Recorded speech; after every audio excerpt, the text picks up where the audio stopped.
the show. I don't know about you, but anytime we have a big family dinner, especially a holiday dinner, we've got a lot of leftovers. And after Easter, there's a lot of chocolate. Now, I hear some of you saying, Mary, I've never had leftover chocolate in my life.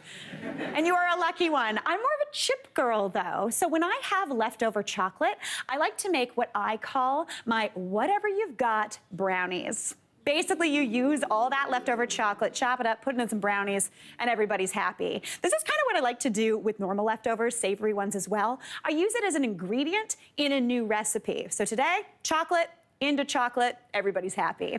So to get started, we're gonna get to work on that brownie batter. So I've got a bowl here, and I'm gonna sift my ingredients. Now, I'm not usually a sifter, because I hate sifting things, I don't know why, but because I'm using cocoa powder, we need to give it a bit of a sift. Also lately, I'm not gonna lie, my flour's been lumpy. So I need 3/4 of a cup of all-purpose flour, just straight on into a fine mesh sieve. If you've got one of those fancy, like, sifters that you know these ones? Does anybody know? Yeah. Yeah, I was like, my Nana had one. It was really fun to use, but kind of pain to clean. So I just do this.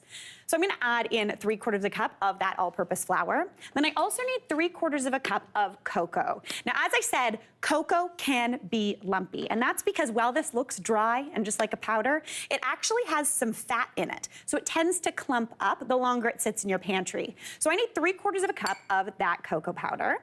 I'm just using whatever you've got, just like a Dutch process. That's usually nice. It's got a little bit of acidity to it. Really nice chocolatey flavor once you cook it up. Really, really good. Now into there, I'm gonna add in 1 cup of sugar. Just plain granulated sugar is gonna kind of give this that sticky, almost boxed brownie vibe. Now, I don't know about you, but when I'm looking at a brownie, I kind of just want it to taste like a boxed brownie. So why am I making them from scratch? It's because I figured it out. I feel like I figured it out. So in addition to that 1 cup of regular granulated sugar, I'm also adding in 1/2 cup of powdered sugar or icing sugar. Yes, they are sweet. Get ready. But that powdered sugar, what that does, there's a little bit of cornstarch in here. And what that does is it helps give you that chewy, kind of like boxed brownie vibe. You get that crispy, crackly top, which everybody loves so, so much. It's a total dream. Now, I'm just gonna sift that together. And again, that icing sugar and cocoa tends to be pretty clumpy, so the sieve is a really good idea. Also, that sugar, the regular granulated sugar in there, really helps kind of break things up. Also, I'm not gonna lie, if you're standing where I am talking, the air tastes like sugar and chocolate. You get to like, truly, it does. Give it a go next time. It's a real joy. All right. Now, see all those lumps? You wanna get those out. So I just get a spatula and just press that through. That is looking perfect. Any little bits that are still in there, I just toss those away. We don't need those. Now into there, I need to add a little bit of salt, just 3/4 of a teaspoon, because chocolate and salt obviously are a match made in heaven. Now, I'm using kosher salt, because that's usually what I have. It's got a kind of bigger grain to it, so that's why I'm adding it after I've already sieved. If you were using sea salt, you could add that into the sifter as well. That'll fall through, that'd be perfect. All right, that is looking delish to me. So now we're gonna start introducing all of that delicious chocolate that we've got potentially left over from Easter. These are also perfect after Halloween when you raid your kids' candy. If you're feeling like a brownie, always a good thing. All right, now I've got some chocolate here. I've got some sad broken bunnies, some tiny little eggs, all those things. Basically, you want about 1 cup of chopped up chocolate. For the eggs, I'm just gonna toss a few of those in. Those will kind of bake up really nicely. Then I've also got these cute little bunnies. This is where you get to get maybe a little spooky. I'm not gonna lie, we're just gonna chop them up, you know? Take that beautiful bunny, really muck it up a little bit, and add that on into those dry ingredients. If you've got one of these big bunnies that I feel like everybody gets, and then nobody knows what to do because you just take that one big bite, and then you don't know, chop the ears up, you know. Classic post-Easter event, we're all good. And then just pop that into those dry ingredients as well. Again, you want about 3/4 of a cup into there, and then I'm gonna put some other chopped chocolate on top just to really send it home that these are over-the-top brownies. Now, I also need to get to work on the wet ingredients. And for this, I need 1/2 cup of melted butter. If you wanted to, you could do this with oil. That would work well too. But that's just going into a little bowl, along with 2 eggs. Just 2 large eggs, whatever you got hanging around. Pop those babies in.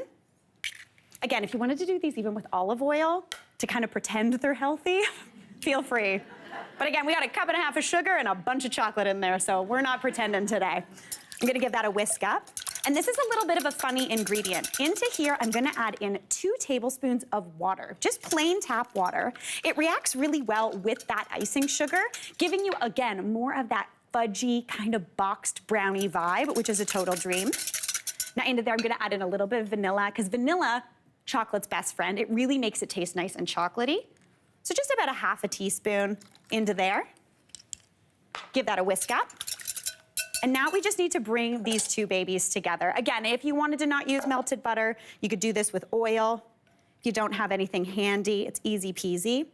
And then you just wanna mix this until it all comes together into a delicious brownie batter.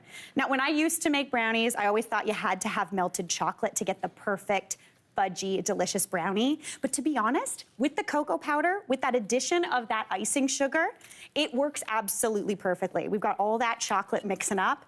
You got those hunks of chocolate that's just gonna melt into deliciousness. Honestly, that's how easy brownies are. I feel like everyone's very excited. Yeah. All right, smells so good. Now over here, I'm gonna show you, because again of that real fudginess, because of that icing sugar, that kind of tends to melt in the oven and it makes these brownies extra sticky. So I'm gonna grease my square pan. I'm using a 9-inch square pan.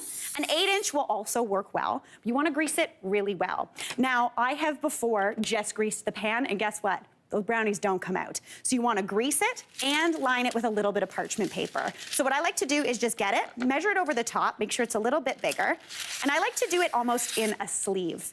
Now you can cut it down, or I kind of tend to just fold it underneath, pop it down. There's one sleeve, and then the second. Fold it so it measures perfectly. Again, if you've got a good eye and you can cut, if you got like a quilter in your family, they'd be really good at this. Pop it down, and you've got a perfectly lined pan. If you want to, you can also spray this, right? Easy, you don't even have to worry about corners. We took corners out of the equation here. Now I'm gonna add that beautiful brownie batter right on into this pan. And if your brownie batter is any thinner than this, you've done something wrong. You want it to be like thick and delicious and just kind of falling into that pan. I know. I'm very excited about this, I'm not gonna lie. Brownie batter should have to be spread out. Now, if anyone is like a cake maker scientist here, you're gonna see that there's actually no sort of chemical leavener. There's no baking soda, no baking powder. The only thing that's gonna give a little bit of rise here is those eggs, which is totally fine. It's gonna give you a dense, perfect brownie. You just wanna spread it into all the corners. As it bakes, it tends to kind of like chill into the corners a little bit more, which is perfect. Just spread that baby out. Then take whatever leftover chocolate you've got, scatter it all on top. Maybe even grab, you know, these little babies. Chop one of those in half. Stick that on top too. Honestly, it looks like a mess right now, but it's gonna be delish. 325 for about 35 to 45 minutes, just until those babies are cooked through, and then you end up with a pan that looks something like this, which is a total dream. Because we use that parchment too, you just lift that baby right out of that pan, pop that aside, and then you get to cut yourself whatever size brownie you would like. I'm a corner girl, not gonna lie. If I make brownies for you, not gonna lie, there is no edge available because I eat it all at home. That's the chef tax, in my opinion. And in my books, a brownie isn't a brownie unless you have a little glass of milk with it. All right, let's give it a go.